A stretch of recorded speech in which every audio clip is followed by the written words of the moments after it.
सहकार radio पर आप सुन रहे हैं कहानियों का कारवां।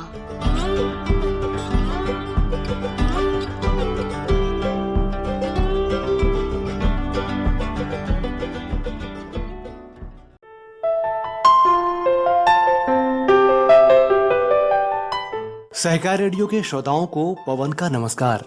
साथियों, कहानियों का कारवां में आज सुनिए मोहन राकेश की कहानी परमात्मा का कुत्ता।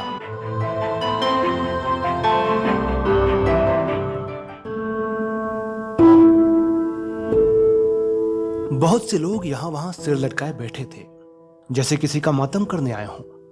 कुछ लोग अपनी पोटलियां खोलकर खाना खा रहे थे। दो एक व्यक्ति पगड़ियां सिर के नीचे रखकर कंपाउंड के बाहर सड़क के किनारे बिखर गए थे। छोले कुलचे वाले का रोजगार गर्म था और कमेटी के नल के पास एक छोटा मोटा क्यू लगा था। नल के पास कुर्सी डालकर बैठा अर्जी नवीस धड़ाधड़ अर्जियां टाइप कर रहा था। उसके माथे से बहकर पसीना उसके होठों पर आ रहा था, लेकिन उसे पोंछने की फुर्सत नहीं थी। सफेद दाढ़ियों वाले दो तीन लंबे ऊंचे जाट अपनी लाठियों पर झुके हुए उसके खाली होने का इंतजार कर रहे थे। धूप से बचने के लिए अर्जी नवीस ने जो टाट का पर्दा लगा रखा था वो हवा से उड़ा जा रहा था। थोड़ी दूर पर बैठा उसका लड़का अंग्रेजी प्राइमर को रट्टा लगा रहा था। C-A-T कैट, कैट माने बिल्ली, B-A-T बैट, बैट माने बल्ला, F-A-T फैट, फैट माने मोटा। कमीजों के आधे बटन खोले और बगल में फाइलें दबाए कुछ बाबू एक दूसरे से छिड़कानी करते रजिस्ट्रेशन ब्रांच से रिकॉर्ड ब्रांच की तरफ जा रहे थे।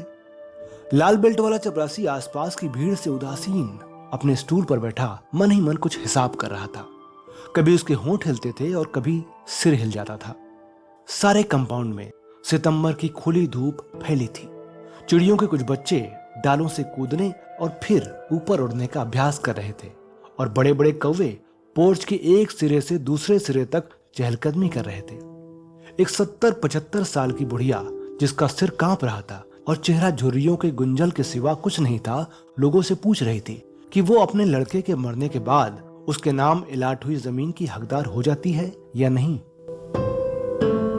अंदर हॉल कमरे में फाइलें धीरे धीरे चल रही थी। दो चार बाबू बीच की मेज के पास जमा होकर चाय पी रहे थे।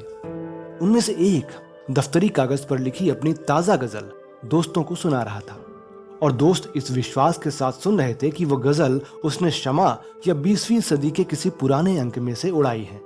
सांवले चेहरे और घनी मूंछों वाले एक बाबू ने बाईं आंख को जरा सा दबाकर पूछा, अजीज साहब, ये शेर आपने आज ही कहे हैं या पहले के कहे हुए शेर आज अचानक यादों आए हैं? आसपास खड़े सब लोगों के चेहरे खिल गए। अम्मा, ये बिल्कुल ताजा गजल है, अजीज साहब ने अदालत में खड़े होकर हलफिया बयान देने के लहजे में कहा। इससे पहले भी इसी वजन पर कोई और चीज कही हो तो याद नहीं। और फिर आंखों से सबके चेहरों को टटोलते हुए वे हल्की हंसी के साथ बोले, अपना दीवान तो कोई रिसर्च दाही मुरत्तब करेगा। एक फरमाइशी कहकहा लगा जिसे शी शी की आवाजों ने बीच में ही दबा दिया। कहकहे पर लगाई गई इस ब्रेक का मतलब था कि कमिश्नर साहब अपने कमरे में तशरीफ ले आए हैं। कुछ देर का वक्फा रहा जिसमें सुरजीत सिंह वल्द गुरमीत सिंह की फाइल एक मेज से एक्शन के लिए दूसरी मेज पर पहुंच गई। सुरजीत सिंह वल्द गुरमीत सिंह मुस्कुराता हुआ हॉल से बाहर चला गया और जिस बाबू की मेज से फाइल गई थी वो 5 रुपए के नोट को सहलाता हुआ चाय पीने वालों के जमघट में आज शामिल हुआ। अजीज साहब अब आवाज जरा धीमी करके गजल का अगला शेर सुनाने लगे। साहब के कमरे से घंटी हुई। चपरासी मुस्तैदी से उठकर अंदर गया और उसी मुस्तैदी से वापस आकर फिर अपने स्टूल पर बैठ गया। चपरासी से खिड़की का पर्दा ठीक कराकर कमिश्नर साहब ने मेज पर रखे ढेर सारे कागजों पर एक साथ दस्तखत किए और पाइप सुलगाकर रीडर्स डाइजेस्ट का ताजा अंक बैग से निकाल लिया। टेलेशिया बॉन्डिस का लेख कि उसे इतालवी मर्दों से क्यों प्यार है वे पढ़ चुके थे और लेखों में हृदय की शल्य चिकित्सा के संबंध में जेडी रेडक्लिफ का लेख उन्होंने सबसे पहले पढ़ने के लिए चुन रखा था। पृष्ठ 111 खोलकर वे हृदय के नए ऑपरेशन का ब्यौरा पढ़ने लगे। तभी बाहर से कुछ शोर सुनाई देने लगा। कंपाउंड में पेड़ के नीचे बिखर कर बैठे लोगों में 4 नए चेहरे आ शामिल हुए थे। एक अधेड़ आदमी था जिसने अपनी पगड़ी जमीन पर बिछा ली थी और हाथ पीछे करके तथा टांगे फैलाकर उस पर बैठ गया था। पगड़ी के सिरे की तरफ उससे जरा बड़ी उम्र की एक स्त्री और एक जवान लड़की बैठी थी और उनके पास खड़ा एक दुबला सा लड़का आसपास की हर चीज को घूरती नजर से देख रहा था। अधेड़ मर्द की फैली हुई टांगे धीरे धीरे पूरी खुल गई थी और आवाज इतनी ऊंची हो गई थी कि कंपाउंड के बाहर से भी बहुत से लोगों का ध्यान उसकी तरफ खिंच गया था। वो बोलता हुआ अपने घुटने पर हाथ मार रहा था। सरकार वक्त ले रही है। 10-5 साल में सरकार फैसला करेगी कि अर्जी मंजूर होनी चाहिए या नहीं। सालों, यमराज भी तो हमारा वक्त गिन रहा है। उधर वो वक्त पूरा होगा और इधर तुमसे पता चलेगा कि हमारी अर्जी मंजूर हो गई है। चपरासी की टांगे जमीन पर पुख्ता हो गईं और वो धीरे से खड़ा हो गया। कंपाउंड में बिखर कर बैठे और लेटे हुए लोग अपनी अपनी जगह पर कस गए। कई लोग उस पेड़ के पास आकर जमा हो गए। 2 साल से अर्जी दे रखी है कि सालों जमीन के नाम पर तुमने मुझे जो गड्ढा अलॉट किया है उसकी जगह कोई दूसरी जमीन दो, मगर 2 साल से अर्जी यहाँ के 2 कमरे ही पार नहीं कर पाई। वो आदमी अब जैसे एक मजमे में बैठकर तकरीर करने लगा। इस कमरे से उस कमरे में भी अर्जी जाने में वक्त लगता है, इस मेज से उस मेज तक जाने में वक्त लगता है। सरकार वक्त ले रही है। लो, मैं आ गया हूँ। आज यहीं अपना सारा घर बार लेकर ले लो जितना वक्त तुम्हें लेना है। 7 साल की भुखमरी के बाद सालों ने जमीन दी है मुझे 100 मरले का गड्ढा। उसमें क्या मैं बाप दादों की अस्थियां गालूंगा? अर्जी दी थी कि मुझे 100 मरले की जगह 50 मरले दे दो, लेकिन जमीन तो दो। मगर अर्जी 2 साल से वक्त ले रही है। मैं भूखा मर रहा हूं और अर्जी वक्त ले रही है।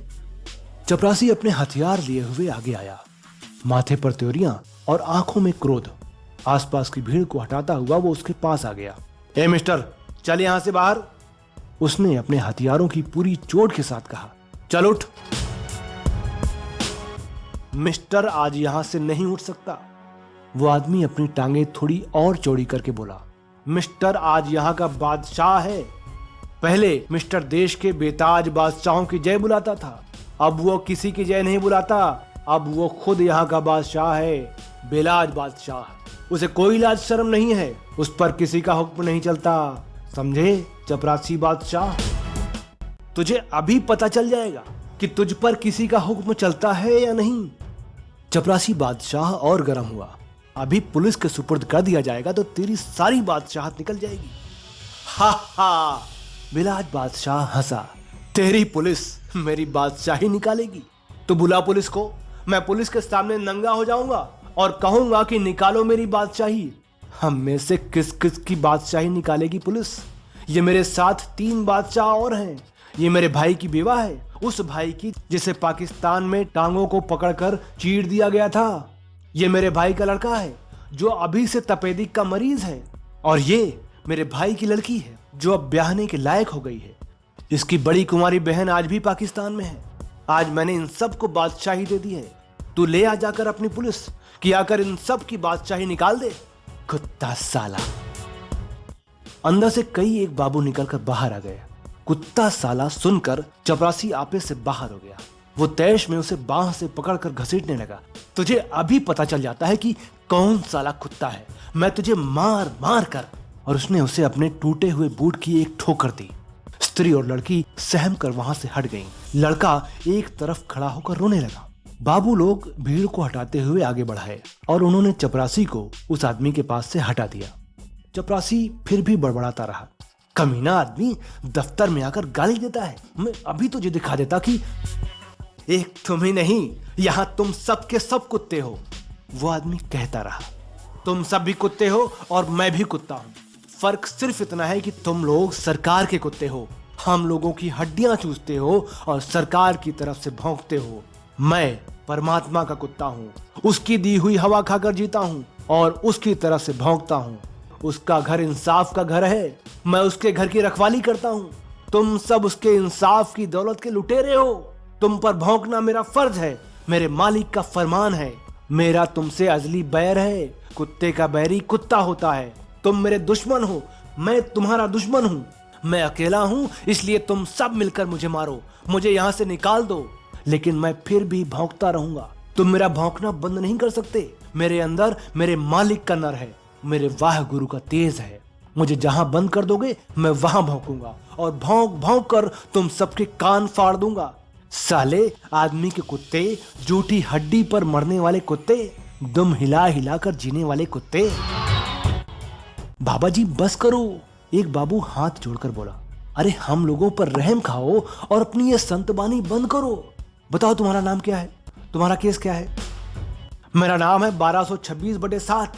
मेरे माँ बाप का दिया हुआ नाम खा लिया इन कुत्तों ने। अब यही नाम है जो तुम्हारे दफ्तर का दिया हुआ है। मैं 1226/7 हूँ, मेरा और कोई नाम नहीं है। मेरा ये नाम याद कर लो, अपनी डायरी में लिख लो, वाह गुरु का कुत्ता 1226/7। बाबा जी आज जाओ, कल या परसों आ जाना। तुम्हारी अर्जी की कार्रवाई तकरीबन पूरी हो चुकी है। तकरीबन पूरी हो चुकी है और मैं खुद ही तकरीबन पूरा हो चुका हूँ। अब देखना यह है कि पहले कार्रवाई पूरी होती है कि पहले मैं पूरा होता हूँ। एक तरफ सरकार का हुनर है और दूसरी तरफ परमात्मा का हुनर।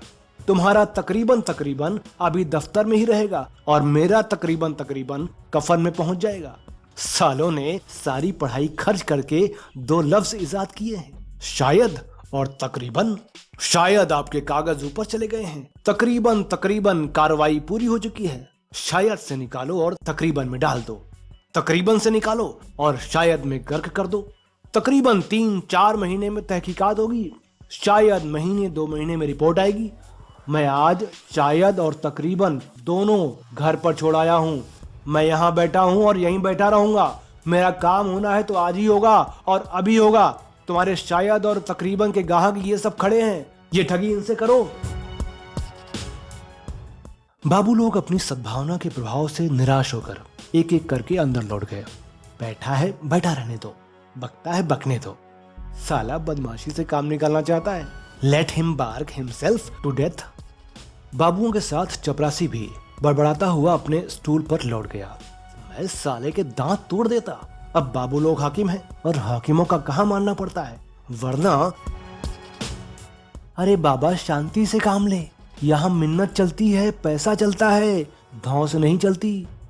भीड़ में से कोई उसे समझाने लगा। वो आदमी उठकर खड़ा हो गया। वो अपनी कमीज उतारता हुआ बोला, मगर परमात्मा का हुक्म हर जगह चलता है और परमात्मा के हुक्म से आज बिलाद बादशाह नंगा होकर कमिश्नर साहब के कमरे में जाएगा। आज वो नंगी पीठ पर साहब के डंडे खाएगा। आज वो बूटों की ठोकरें खाकर प्राण देगा, लेकिन वो किसी की मिन्नत नहीं करेगा, किसी को पैसा नहीं चढ़ाएगा, किसी की पूजा नहीं करेगा। जो वाह गुरु की पूजा करता है वो और किसी की पूजा नहीं कर सकता। तो वाह गुरु का नाम लेकर, और इससे पहले कि वो अपने कहे को किए में परिणत करता, 2 आदमियों ने बढ़कर तहमद की गांठ पर रखे उसके हाथ को पकड़ लिया। बिलाद बादशाह अपना हाथ छुड़ाने के लिए संघर्ष करने लगा। मुझे जाकर पूछने दो कि क्या महात्मा गांधी ने इसीलिए इन्हें आजादी दिलाई थी कि आजादी के साथ इस तरह संभोग करें, उसकी मिट्टी खराब करें, उसके नाम पर कलंक लगाएं, उसे टके टके की फाइलों में बांध कर जलील करें, लोगों के दिलों में उसके लिए नफरत पैदा करें। इंसान के तन पर कपड़े देखकर बात इन लोगों की समझ में नहीं आती। शर्म तो उसे होती है जो इंसान हो। मैं तो आप कहता हूं कि मैं इंसान नहीं, कुत्ता हूं। सहसा भीड़ में एक दहशत से फैल गई। कमिश्नर साहब अपने कमरे से बाहर निकल आए। वे माथे की त्योरियों और चेहरे की झुर्रियों को गहरा किए भीड़ के बीच में आ गए। क्या बात है, क्या चाहते हो तुम? वो आदमी साहब को घूरता हुआ बोला, आपसे मिलना चाहता हूं साहब। 100 मरले का एक गड्ढा मेरे नाम अलाट हुआ है। वो गड्ढा आपको वापस करना चाहता हूं ताकि सरकार उसमें एक तालाब बनवा दे और अफसर लोग शाम को वहां जाकर मछलियां मारा करें, या उस गड्ढे में सरकार एक तहखाना बनवा दे और मेरे जैसे कुत्तों को उसमें बंद कर दे। ज्यादा बकबक मत करो और अपना केस लेकर मेरे पास आओ। मेरा केस मेरे पास नहीं है साहब, 2 साल से सरकार के पास है, आपके पास है। मेरे पास अपना शरीर और 2 कपड़े हैं। 4 दिन बाद ये भी नहीं रहेंगे, इसलिए इन्हें भी आज ही उतारे दे रहा हूं। इसके बाद बाकी सिर्फ 1226/7 रह जाएगा। 1226/7 को मार मार कर परमात्मा के हुजूर में भेज दिया जाएगा।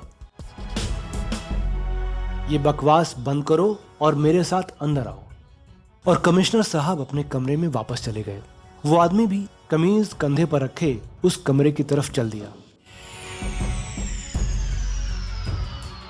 2 साल चक्कर लगाता रहा, किसी ने बात नहीं सुनी। खुशामदें करता रहा, किसी ने बात नहीं सुनी। वास्ते भी देता रहा, किसी ने बात नहीं सुनी। चपरासी ने उसके लिए चिक उठा दी और वो कमिश्नर साहब के कमरे में दाखिल हो गया। घंटी बजी, फाइलें हिले, बाबुओं की बुलाहट हुई और आधे घंटे के बाद बेलाज बादशाह मुस्कुराता हुआ बाहर निकल आया। उत्सुक आंखों की भीड़ ने उसे आते देखा तो वो फिर बोलने लगा, चूहों की तरह बिटर बिटर देखने में कुछ नहीं होता। भौंको, सबके सब भौंको, अपने आप सालों के कान फट जाएंगे। भौंको कुत्तो, भौंको। उसकी भौजाई दोनों बच्चों के साथ गेट के पास खड़ी इंतजार कर रही थी। लड़के और लड़की के कंधों पर हाथ रखते हुए वो सचमुच बादशाह की तरह सड़क पर चलने लगा। हयादार हो तो सालहा साल मुंह लटकाए खड़े रहो, अर्जियां टाइप कराओ और नल का पानी पियो, सरकार वक्त ले रही है। वह सहसा रुका और जोर से हंसा, यारों बेहयाई 1000 बरकत है। उसके चले जाने के बाद कंपाउंड में और आसपास मातमी वातावरण पहले से और गहरा हो गया। भीड़ धीरे धीरे बिखर कर अपनी जगहों पर चली गई। चपरासी की टांगे फिर स्टूल पर झूलने लगी। सामने के कैंटीन का लड़का बाबुओं के कमरे में एक सेट चाय ले गया। अर्जी नवीस की मशीन चलने लगी और टिक टिक की आवाज के साथ उसका लड़का फिर अपना सबक दोहराने लगा।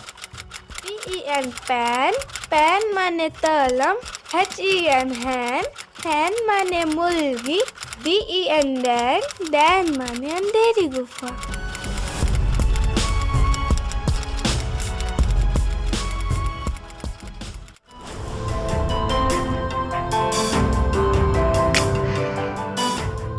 तो श्रोताओं, सहकार रेडियो पर अभी आप सुन रहे थे मोहन राकेश की कहानी परमात्मा का कुत्ता। आशा है ये कहानी आपको पसंद आई होगी। अगर आप सहकार रेडियो का ये कार्यक्रम पहली बार सुन रहे हैं और हमसे जुड़ना चाहते हैं तो व्हाट्सएप पर हमसे जुड़ने के लिए अपने अकाउंट से 9617226783 पर अपना नाम और जिला या शहर का नाम लिखकर भेजें। फेसबुक पर हमसे जुड़ने के लिए पेज लाइक करें और यूट्यूब पर हमसे जुड़ने के लिए हमारा चैनल सब्सक्राइब करें। हमारे बारे में अधिक जानकारी और अन्य कार्यक्रम सुनने के लिए हमारी वेबसाइट सहकाररेडियो.com विजिट करें। तो ऐसे ही किसी और कहानी के साथ आपसे फिर मुलाकात होगी। तब तक के लिए दीजिए इजाजत, मुझे यानी पवन को। नमस्कार।